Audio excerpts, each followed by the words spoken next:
Good morning and welcome to the Skills Development Getting the Best Results webinar. My name is Nicky Hardwick and I work at HR Talk. I've been a consultant with HR Talk for about 18 years and I will be presenting the webinar this morning.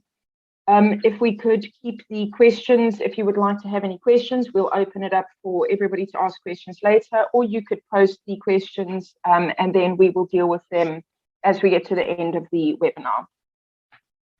So today, what we will be going through is looking at and dealing with the Skills Development Act, the levy, the mandatory grant, the discretionary grant, very briefly what learnerships are, and then the annual training report and workplace skills plan. So the purpose of today is to understand how you can get the best out of your skills development levy. The reason why we go through the Act and all of these sorts of things is so that you can understand how best to utilize it and to get the most money out and to be able to upskill your staff members accordingly using the funds that you get from the skills development levy that you pay on a monthly basis. So if we look at the Skills Development Act, the Act was promulgated in 1998 and it was put in place to redress the inequalities and opportunities created by apartheid by improving the skills within South Africa. So the main purpose of the Act is to allow businesses to make use of the funds to upskill staff members. It's to allow businesses access to various different skills opportunities and that sort of thing to increase the skills within South Africa. The purpose of the Act was to develop skills of the South African workforce, so to improve the quality of life of workers, their prospects of work and labour mobility, to improve productivity in the workplace and competitiveness of employers, i.e. to have a workforce that has better skilled employees, to promote self-employment and to improve the delivery of social services, and to increase the level of investments in education and training in the labour markets and to improve the return of that investment. It was also to encourage employers to use the workplace as an active learning environment. So a lot of the purpose of the Act is to encourage workplaces to do on-the-job training, is to use the workplace as a platform to upskill employees. Often we will find in workplaces, an employee that has got a degree or has spent a huge amount of time learning often lacks the skill in terms of workplace experience. So you may have a degree, but integrating into the workplace is often very difficult. And the Skills Development Act encourages workplaces to use that platform to not only upskill people in terms of education, but also in terms of the learning environment and being in a workplace. It was also to provide employees with the opportunity to acquire new skills, to provide opportunities for new entrants to the labour market to gain work experience. Like I said, work experience is a key part of skills development, and to employ people who would find it difficult to be employed. It was also to encourage workers to participate in learnerships and other training programs. Often we find in the workplace that there is an element of the workforce that refuses or does not want to be part of learning and growth and development. So again, the Act was trying to encourage workers themselves to invest in themselves within the workplace and their skills, is to improve the employment prospects of persons who were previously disadvantaged by unfair discrimination, and to try and redress those disadvantages through training and education. So in other words, to try and uplift them so that they had better opportunities that they weren't given in the past, to ensure the quality of education and training for the workplace. And then finally was to assist work seekers to find work, to help retrenched workers to re-enter the labour market, and employers to find qualified employees and to provide and regulate employment services. So that in a nutshell is actually the Skills Development Act and the purpose of the Act. So when we look at how they were going to achieve this, so the first thing is that they were going to establish an institutional and financial framework, which is basically the National Skills Authority, the National Skills Fund, a skills development levy grant. So in other words, the Levies Act, so the SETAs, the labour centres and the skills development planning unit. Then it was to encourage partnerships between public and private sectors of the economy to provide education and training in the workplace. and to cooperate with what is called SAQA, or the South African Qualities Authority. Now, so the National Skills Authority basically oversees all of these things in terms of the Skills Fund, and almost provides an umbrella to ensure that these things happen. When we look at the National Skills Authority, what they do is they advise the Minister of Labour in terms of formulation and implementation of the National Skills Strategy and Policy. So they would liaise with SETAs, and they would almost look at how things are, so in terms of the progress and the implementation of the skills. And they also fund projects such as NSFAS. So NSFAS, you may or may not have heard about this, but they're very often in the news. You have students that are processing, but NSFAS, if it works really well, is basically providing funding to individuals who their parents earn less than a certain amount, so they don't have access to funding in order to go and get a degree. Now, they are not specific to any particular race group or anything. It's really to provide opportunities for people coming out of school to be able to go and study at government organizations such as universities and that sort of thing. They also provide for food, they provide for housing, they provide for books, laptops, and all of those sorts of things.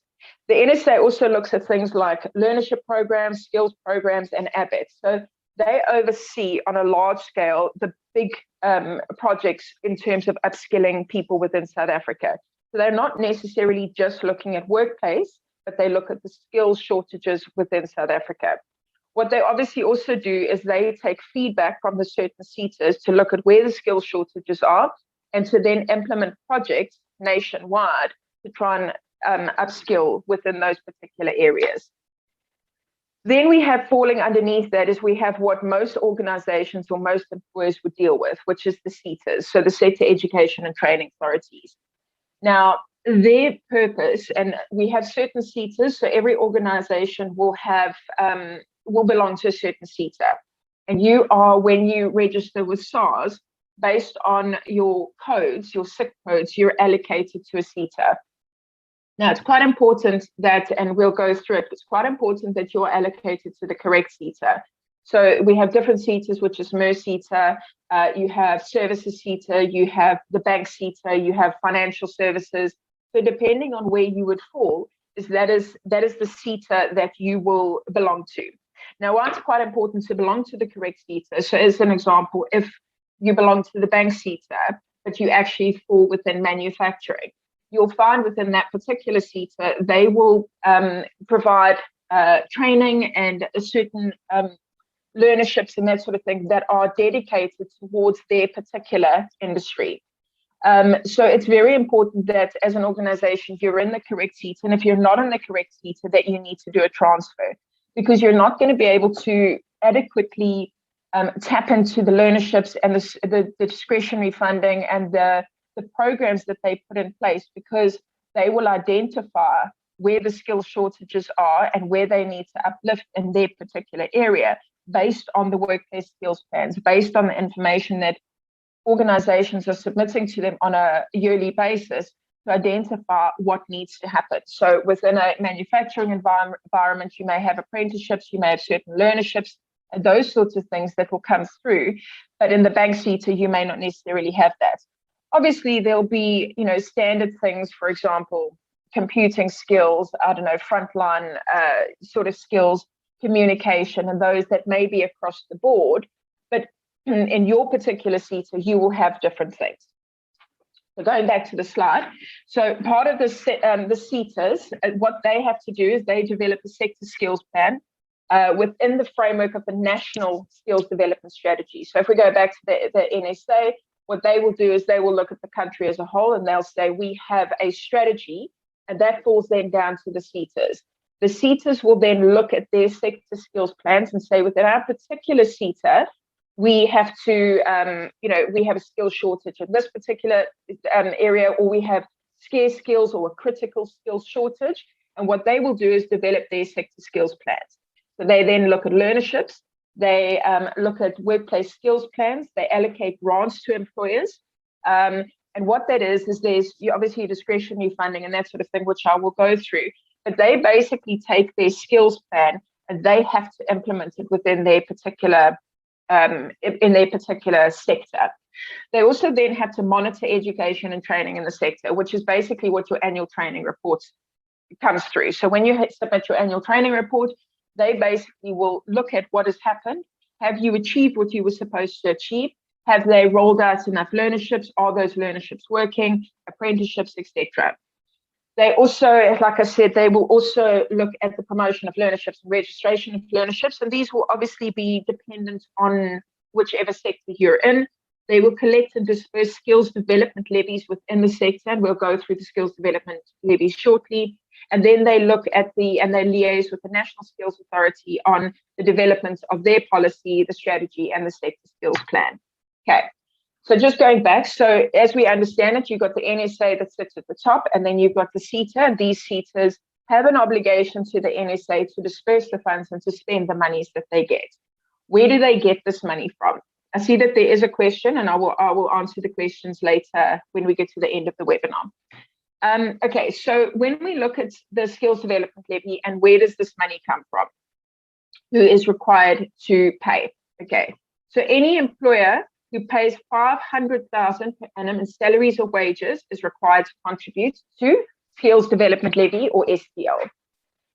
This amount is 1% of the total amount in salaries to employees, which includes overtime payments, leave pay, bonuses, commission, and lump sum payments. The amount is deducted or withheld by the employer and must be paid to SARS on a monthly basis by completing the monthly employer declaration, or the EMP 201. So the requirement to pay is not optional. As soon as you go over 500,000, you're then required to pay SDL. There are some people who are excluded. So anybody who's employees employed through a labor broker, the labor broker would be responsible for that, not you as the employer. Any retired employee who's receiving a retiring allowance through the company, i.e. they're not working, they just receive an allowance, they would be excluded. Learners who only receive a stipend are excluded, and a true independent contractor. So I say true independent contractor, basically because very often people will call an employee an independent contractor, but in essence, if you go through the test of independent contractor, they're actually an employee. So in that situation, if it is a true independent contractor, they would not be required to pay, or at least have 1% deducted.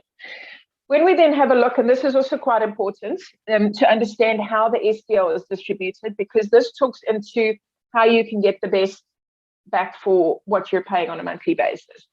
So for that 1%, so all of the money that comes in, 10.5% is an admin fee, which is obviously deducted, and that is used to obviously run the SETAs and pay for whatever they need to pay for. 20% of your 1% goes to the National Skills Fund. Now, that is where you've got NSFAS, you've got Learnerships, you've got all of those sorts of things. So you have a National Skills Fund, which is used to roll out major projects, like I said, like NSFAS, etc. Then this is where, as employers, most of your money would come through, is the discretionary fund and then the mandatory grants. Many years ago, the mandatory grant was 50%, and the discretionary funds was, I think it was about 20%. And what was happening is people were submitting training. They weren't, it was almost, so the mandatory grant you can apply for very different types of funding. And what was happening is people were doing unaccredited training that didn't result in a qualification and getting their 50% back. What then happened is the SETA then decided to change that and said, no, we actually want more people to be spending more time on qualifications that, or at least training that results in a qualification.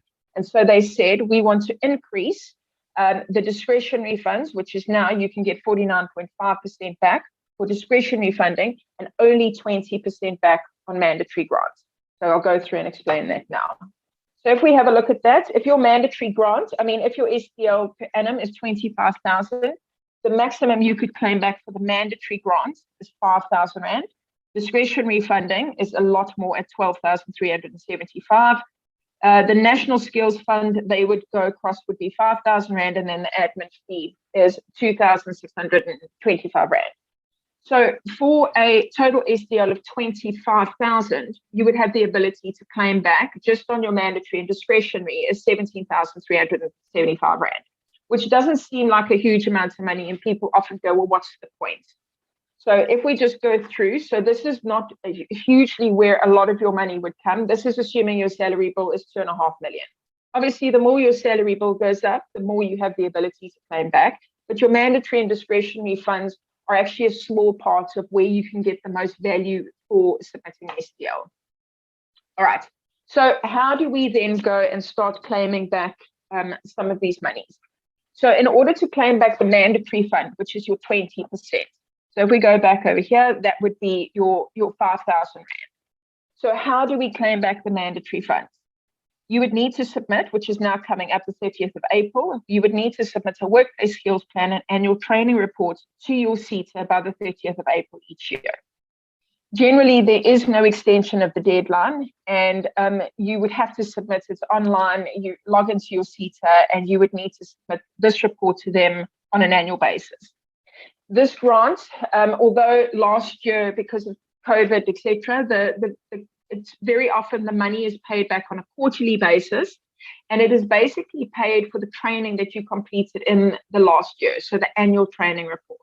So they will have a look and see if the training, did you complete the training? Do they accept the training that you completed?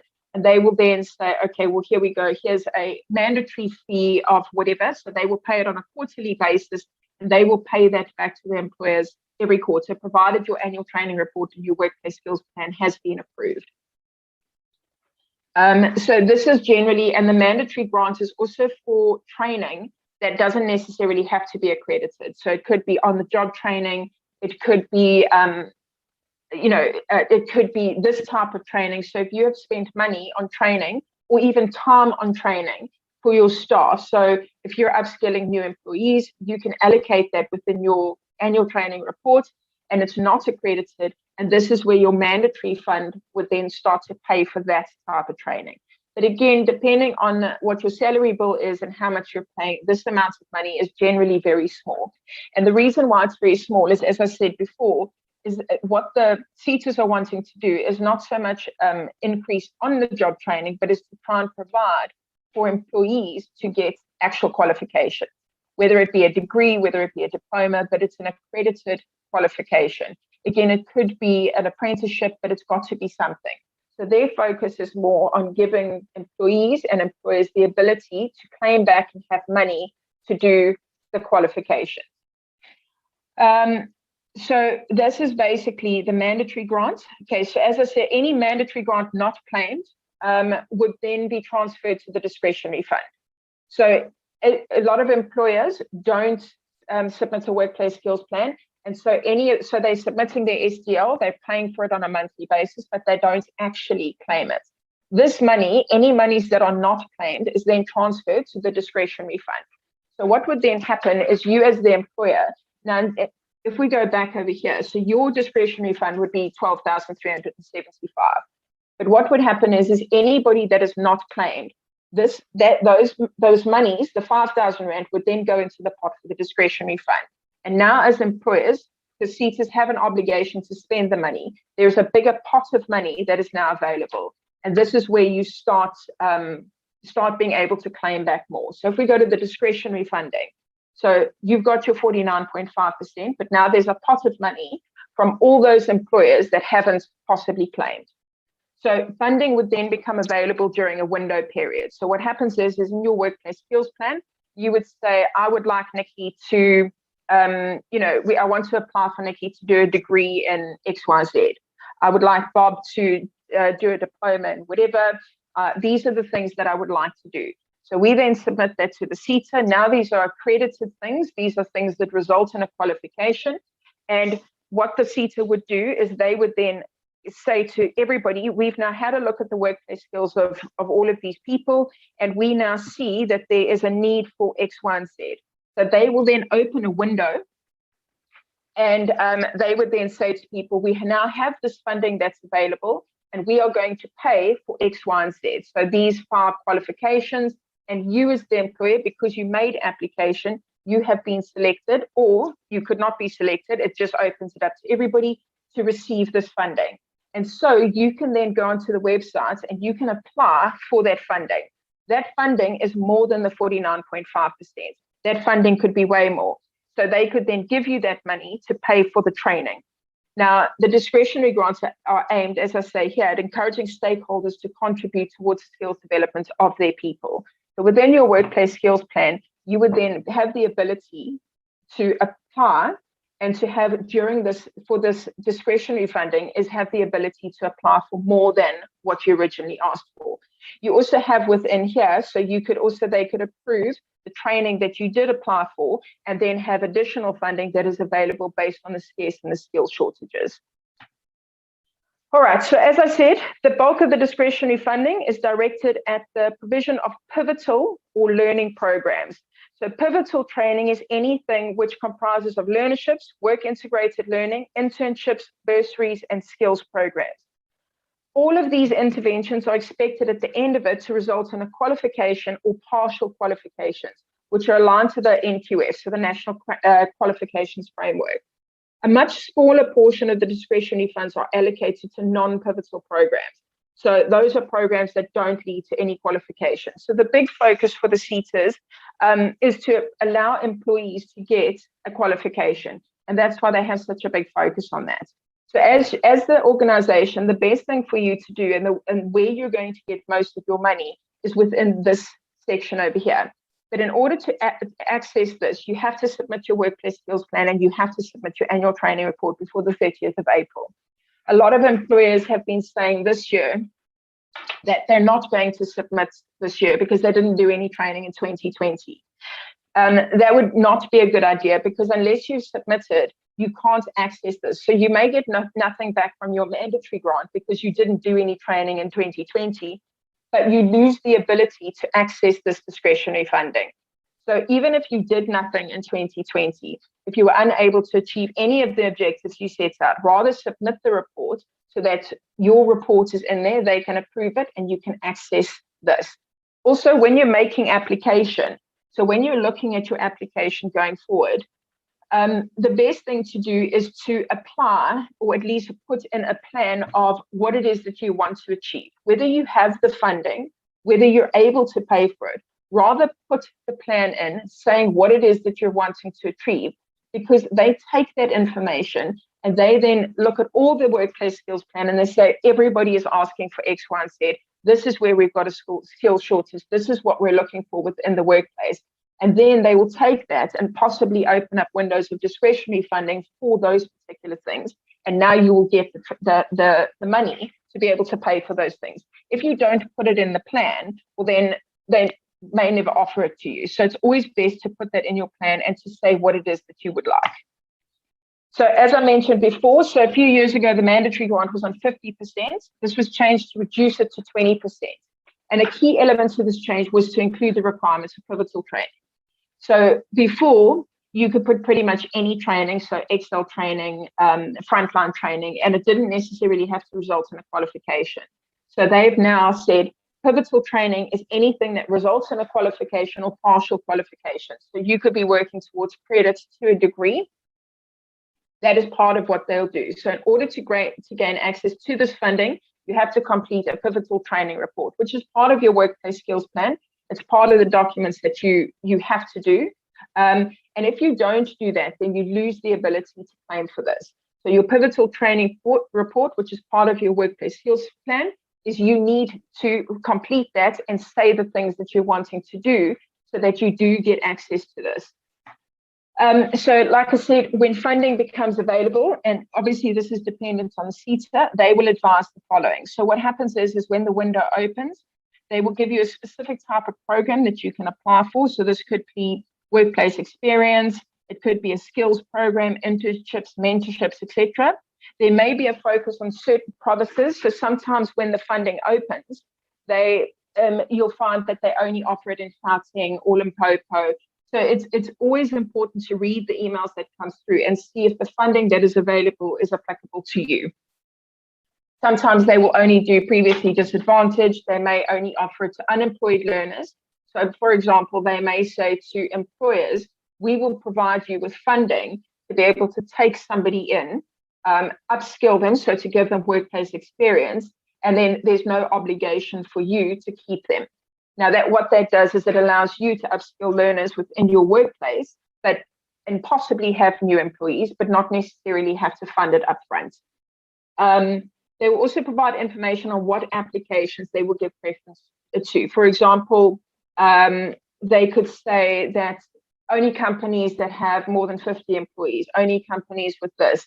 They will also tell you what it is that you need to do. They could also say that companies who have not submitted a pivotal training plan within the skills report, they're not eligible for this grant.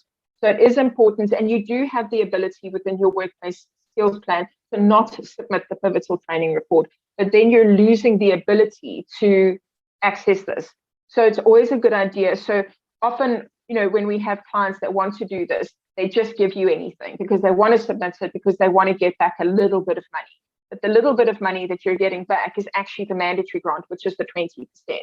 Now, that is, so little.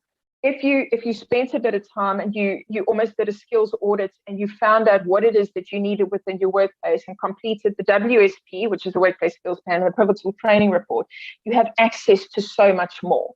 And this is actually where the money is. But this is the place that most employers tend to not spend enough time on, because they can't get the information out of the managers. The employees don't know what they're supposed to be, asking or saying. And so this is why for a lot of employers, workplace skills plan and submitting this doesn't work, because they're not actually accessing this element of the funding. And this is where you can make the most difference and get the most back. So this is an example of I've gone blank. This is an example of funding that becomes available. So what they'll do is they'll say preference will be given to applications that address the top priority skills. Obviously, this is very specific to a certain type of industry, but they'll say the occupation is truck driver or production coordinator, transport clerk, and they'll say these are the specializations. So it could be any of these types of things. Obviously, it'll be different per industry. And then they'll tell you what is the intervention. So here they're going, it's a learnership. It's in for a tilt trade driver as an example. They go to skills program. It's a skills program. They could have on-the-job experience. So they will tell you what are their top priority skills and where they're looking to do. So when you look at these documentations, you need to go through and identify whether or not this is applicable to you. Sometimes what they will do is they will contact you directly, and they will advise you that you have been pre-approved for some of the training that you've applied for. So it just depends on where they're wanting to go and what they're needing to do. Remembering, and I don't know if it comes in further down the slides, is that any monies that the CETA don't spend, they have to give back to the National Skills Authority. So anything that they don't spend within this financial year, they have to give back. They are responsible for distributing that money. And often what will happen is that the National Skills Fund may say, here is a lump sum of money. We have money that needs to be spent. And the CETA has a certain amount of time to spend that money. And they will then look at your workplace skills plan, pivotal training report, and they will identify where they can spend that money. So it's very important that you look at the emails, assuming your skills development facilitator or whoever it is that is receiving that, to identify these things, is to go onto the website, have a look, and identify what it is that they're wanting to spend their money on. The other thing as well is to go onto the CETA website, your particular one, and identify what they've identified as scarce and critical skills. Because if you can align to those, you're more likely to get training in that particular area. And if you're in the right CETA, you'll probably have the same scarce and critical skills that they're having, because they're feeding back from the information that is shared within your particular industry. So have a look at those that they're submitting on their website, is to identify what it is that they've identified, align your training to that, and then obviously put in more training so that you can get the most back. So this is just another element. So they say, in addition to the above occupations or qualifications, applicants can apply for the below and hard to fill vacancies. So again, these are vacancies, any vacancies that they've identified. So you may have in your particular area, as an example, accountants or artisans or whatever it is, they will say anybody. So here we got 74, they're targeting 74 learners for bursaries. They're targeting employed learners, PhD and masters, bursaries, learnerships, national certificate. They're targeting 1,200 learners. So these are the things that often they have available, but if you're not looking for it, you can't apply for it. So apprenticeships, internships, etc. There's also workplace experience. So you have access to this funding, and you would have a DG application form that you would put in, and then they would give you the funding in order to be able to pay for somebody to go and do these things. Excuse me. Just in terms of all of these things, so if you have somebody within your workplace that you're applying for this funding, you can put in agreements with the person that they need to stay with you, obviously to work back so that they stay with you for a certain amount of time. You don't want to go through all this effort, and as soon as the person has it, for them to go somewhere else. So there are things that you can put in place, agreements, etc., that say that the person needs to stay. Otherwise, you can claw back the funding, etc. All right. So just very briefly, when we look at a learnership, excuse me. So a learnership is a workplace learning program that ultimately leads to a registered qualification. So generally, learnerships could be a year long. And what happens is they would come and they would spend a little bit of time, depending on the learnerships, they could come and spend some time at your workplace, learning the on-the-job experience, the workplace experience, and be at your workplace. And then sometimes what will happen is they'll go once or twice a week, and they'll go for lectures, and they go to wherever they're going, and they'll go and do classes. So what happens is generally what would happen is the CETA would pay you once you've applied for the learnership for a particular person, or you've got learnerships that you're going to bring in. The CETA would pay a stipend to the person to allow them to work at your workplace. That's a very small amount. You as the organization can obviously pay more if you wish. And that person would then stay. There's agreements in place. There's things that you as the organization would have to do to pay to give feedback to the CETAs, but they would be at your workplace for a year. The hope is at the end of the year, you would have a person that, if they're good, you could then offer a job to. But there is no requirement. So part of the learnership is when they get to the end, there's no obligation for you as the employer to have to employ the person. The idea within the CETAs is obviously that they're hoping that they now get people who are skilled, they get people with workplace experience, and hoping that as the employer, you will now absorb that person. So, I mean, that's what their hope is. So who can apply for learnerships? So learnerships are available for young people who are leaving school, college, or other training institutions after completing some formal education, and for people who have been employed. So people entering a learnership must be between 16 and younger than 35 years. So they have to be between those age gaps. So that's the idea, is that's what learnerships are for. So in terms of the process, so the employer must first be approved by the CETA. So you can't just go through and just have anybody with a learnership. As the employer, you have to be pre-approved. The training providers must be accredited with the CETA, and for that particular learnership, you do need to have an assessor. So one of the challenges with especially small businesses is they want to do learnerships, but they don't necessarily have an assessor. So you can get a qualified assessor, so you pay for someone to come and do the assessments of the learners, or if you have someone internal. But a lot of small businesses don't have that internal person. So individuals then apply for learnerships. So what you could do is there's two ways of doing it. If you have individuals that are new individuals that are coming in, they could apply via the company, or you just have anybody that applies for a learnership, and then those people are then allocated to you, as an example. So the learners are then selected by the company. There's a learnership agreement between the learner, the employer, and the training provider. So it's a three-way agreement. The employment contract, so the short-term contract, is signed by the learner, which gives no obligation. So it's a learnership contract. So it's a fixed-term contract in which the person works for the employer for a year, or whatever the term of the learnership is. And at the end of it, there's no obligation for the employer to retain that person. The learnership is funded via the employer. So the employer receives the grant from the CETA, and they then disperse that money to the employee. As I said before, the employer can pay the person slightly more than what the stipend is. That's completely up to the employer. So the employer and the training provider would provide relevant learning and experience, so on-the-job training. So there's a particular program that needs to be done. You can't just have a learner come in and just sit there for a year. There's specific things that need to be done. So the learner is then assessed. They go for lectures. They would have to be assessed in terms of on-the-job training, workplace experience. What are they doing? And they ultimately, at the end of it, have to pass. The learner eventually would receive the national qualification and whatever the learnership is. And like I said before, they can elect to, the employer can elect to employ the learner after completion of the learnership. So that's completely up to you. An apprenticeship is different. So apprenticeship is generally for a trade or profession where on-the-job training is required. It does accompany some study or classroom work, but it really allows the person to gain a license to practice in a regulated profession.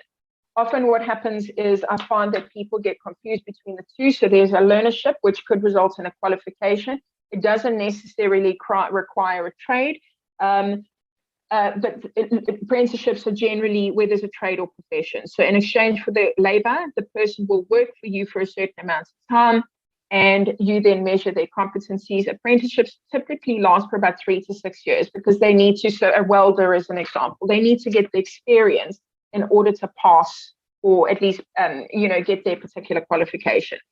So people who successfully complete an apprenticeship reach the journeyman or professional certification level of competence. So apprenticeships are not necessarily for all industries, so it would depend on what the profession is and what they need to do. So apprenticeships and learnerships are different, and they're both available by the CETA depending on the position. Okay, so when we then have a look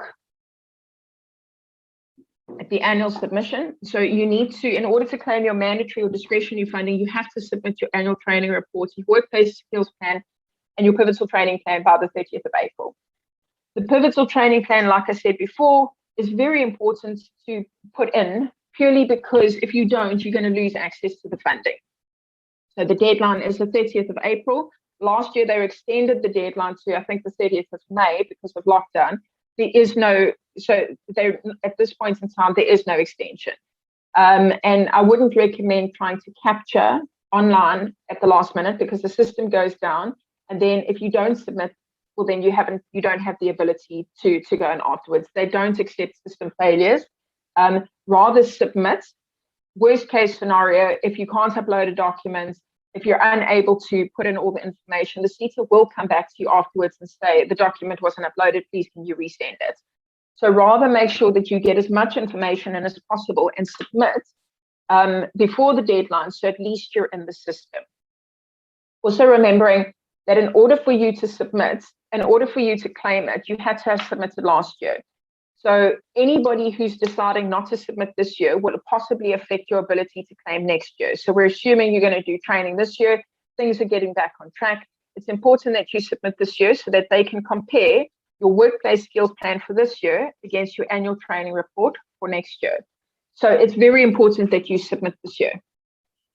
In terms of the workplace skills plan, this documents the skills needs of the company and looks at the different skills development interventions that you want to use to address the skills needs. It outlines how the organization is going to address the training and development needs. So what your workplace skills plan shouldn't just be is, some random, Excel training and that sort of thing. You need to look at your organization, identify your skill shortages, and it doesn't need to be a complicated process, and basically put in place an idea of what it is that you're wanting to do in order to address that. It would normally be completed by a skills development facilitator or another qualified person. And the WSP can include any training interventions that you would like to use to assist the skills gaps in your company. It can include internal or external training and pivotal and non-pivotal training. So that is your plan for the next year. That is what you as the organization should use to guide yourself in terms of, are you achieving things? Have you done it? Where do we want to go? Then your pivotal training plan, and this is the key one, as I mentioned, this is where you're going to include, it's part of your workplace skills plan, but it sets up what pivotal training you require. Remembering pivotal training is any training that could result in a qualification. So this could include apprenticeships, it could include learnerships, it could include that you would like a person to start their degree, so it's part of the degree. So this is any of the training that you're wanting to really gain access to the discretionary funding. The training can be applied for without having to enroll the staff member. So you could put in the training that you would like to do these things. You don't necessarily have to do them and pay up front. You could wait, and hopefully if it gets approved, you could wait until such time as it is approved and you get the funding. So you don't have to actually have enrolled the person. The annual training report, so this is what the training that has been completed. So it is for the previous year. So in this instance, it would be 1st of April 2020 to 31st of March 2021. And it reflects what you have or haven't done. So it looks at the interventions that were conducted. As I mentioned, a lot of employers didn't do anything last year because we were all in lockdown. So a lot of the annual training reports will be blank or have very little in it. If you do have any training and there has been money paid, you need to get proof of expenditure. So they want to know that you've actually paid for it. And this is, again, where your mandatory grant comes from. Any attendance registers, that includes internal training. You need to specify the employees that were trained, which includes age, race, gender, occupational category, and education levels, learning methods used, what your training budget was, and an organizational survey, which includes identifying scarce and critical skills. So that's really what you need to put in your annual training report. So that comes to the end of our training. What I'd like to do at this point is open up the floor if anybody has any questions. So I see that there was a question. I'm going to try and get there now. Can the CETA apply to non-profit organizations? Yes, so you do have the ability. So non-profit organizations would become what is called a non-levy paying. So they generally would fit into HWCETA and those types of things. But what would happen is they're non-levy paying. So they don't pay levies, but within that CETA it's a little bit different because you have what's called an expression of interest. And what they would do is you apply for the training, you tell them what you've done, and then you have to wait for an expression of interest. And it's almost like an application. So they will hopefully share it. There hasn't been an expression of interest with the HWCETA since the 29th of May last year. Once you make application, they will then either approve or not approve. So your workplace skills plan and annual training report could be approved, but you don't receive any funding until you've done your expression of interest. So that's how it works with non-profit organizations. Let me have a look in the chat. Why do they not look at graduate programs, only learnerships and internships? They do look at graduate programs, but again, it depends on the CETA. So certain CETAs will have a different programs. So not all CETAs look at graduate programs because a lot of the skills that we have in certain CETAs are actually at a much lower, well, the skill level is much lower. So it depends on the CETA that you're in, and it will look at what they're looking at. Yes, I will give you access to the recording. It will be sent to, we upload this to a link on YouTube. So we will send you the link once it's been uploaded to YouTube, and I will happily send everybody the presentation. Are there any other questions? If there are any other questions or you would like to contact me, you're more than welcome to contact me on my email, which is Nicky, N-I-C-K-Y, @hrtalk.co.za, or you're more than welcome to phone me on my cell, which is 083 788 6999, and let me know if you have any questions or if you're struggling to do anything. But like I said, the best place for you to access funding is not through your mandatory grants. It's through the putting in place the workplace skills plan and identifying your pivotal training, because that gives you access to the discretionary funding, which can be much larger than your 49.5%. That's actually how you as the organization can make your skills development levy work for you. So I would highly recommend you look at skills audits, you get your employees involved in identifying where they're short, get your managers involved, and actually make use properly of this money and not worry so much about the mandatory grants. I hope you've all enjoyed this session. Let me check if there's another question. I've answered that one. Okay, so if there's no further questions, thank you very much for joining us today. We will send you the information later, and like I said, you're more than welcome to contact us. Thank you all, and we'll see you, I think, next week.